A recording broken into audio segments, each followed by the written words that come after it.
हर कोई अपनी जिंदगी में कुछ कर गुजरना चाहता है और भीड़ से हटकर खुद की पहचान बनाना चाहता है। लेकिन जब बार बार असफलता का सामना करना पड़े तो आत्मविश्वास टूट जाता है। परंतु हमें जीवन से हार कर निराश नहीं होना है, क्योंकि हर चीज का समय होता है। हर घटना, परिस्थिति और कार्य के लिए एक उपयुक्त समय होता है और हमें उसी के अनुसार कार्य करना चाहिए। समय कीमती है और हर चीज के लिए एक विशिष्ट समय होता है। हमें समय का सदुपयोग करना चाहिए और हर कार्य को सही समय पर करना चाहिए। हर परिस्थिति में हमें धैर्य रखना चाहिए और सब्र से काम लेना चाहिए। एक लड़का घर परिवार और धन संबंधी समस्याओं से लड़ते लड़ते थक गया था। उसकी उम्र ज्यादा नहीं थी, लेकिन वह रोज रोज के विवादों से तंग हो गया था। एक दिन हिम्मत हार कर वह जीवन का त्याग करने के लिए निकल पड़ा। चलते चलते एक जंगल में पहुंच गया। जंगल में काफी दूर चलने के बाद भी उसका मन शांत नहीं हुआ। जंगल बहुत ही घना था। वहां जंगली जानवरों का भी खतरा था। तभी उसे एक छोटी सी झोपड़ी दिखाई दी। लड़के ने सोचा कि इस घने जंगल में झोपड़ी बनाकर कौन रह रहा है। अपनी जिज्ञासा शांत करने के लिए वह लड़का झोपड़ी की ओर बढ़ने लगा। झोपड़ी के पास पहुंचा तो उसे एक संत दिखाई दिए। संत ध्यान की मुद्रा में बैठे थे और उनके चेहरे पर शांति और प्रसन्नता दिखाई दे रही थी।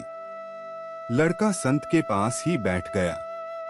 संत ने लड़के को देखा तो उसका परिचय पूछा। लड़के ने कहा कि वह अपने जीवन में परेशान हो गया है और मरना चाहता है। उसने कहा, इसीलिए इस जंगल में आया हूँ ताकि किसी तरह से मैं अपना जीवन समाप्त कर सकूं।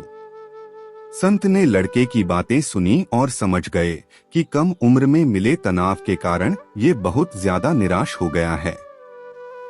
उन्होंने लड़के से कहा कि तुम्हें निराशा से बचना चाहिए। समस्याएं तो आती जाती रहेंगी।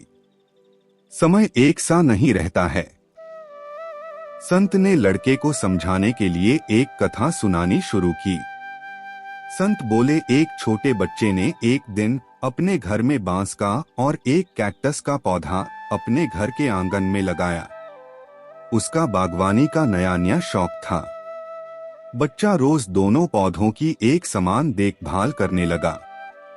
रोज सुबह शाम पानी देता, धूप छांव में पौधों का ध्यान रखता। काफी समय बीतने के बाद कैक्टस का पौधा तो पनप गया, लेकिन बांस का पौधे में कोई बदलाव नहीं दिख रहा था। बच्चा सोचता था कि कैक्टस को पनप रहा है, लेकिन ये बांस के पौधे को क्या हो गया है। बच्चा रोज ये बात सोचता, लेकिन वह निराश नहीं हुआ और रोज दोनों की पौधों की देखभाल करता रहा। थोड़ा और समय निकल गया, लेकिन कैक्टस की तुलना में बांस का पौधे में संतोषजनक प्रगति नहीं दिख रही थी। बच्चा अपने मेहनत में लगा रहा।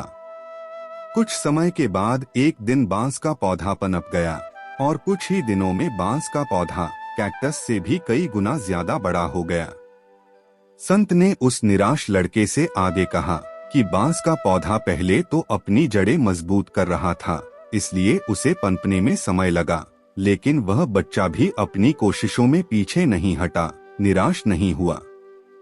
हमें भी अपने जीवन में दो बातें ध्यान रखनी चाहिए। पहली बात तो ये है कि हालात कैसे भी हों, सकारात्मकता और धैर्य न छोड़े। दूसरी बात यह है कि पहले हमें अपनी जड़ें मजबूत करनी चाहिए। अगर हमारा आधार मजबूत होगा तो हमारा काम तेजी से आगे बढ़ेगा। सकारात्मकता और धैर्य रखेंगे तो जीवन में जल्दी ही संतोषजनक बदलाव दिखाई दे सकते हैं।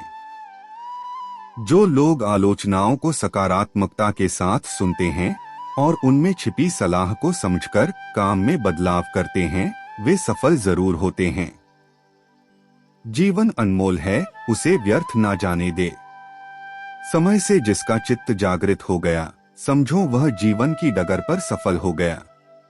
धन्यवाद।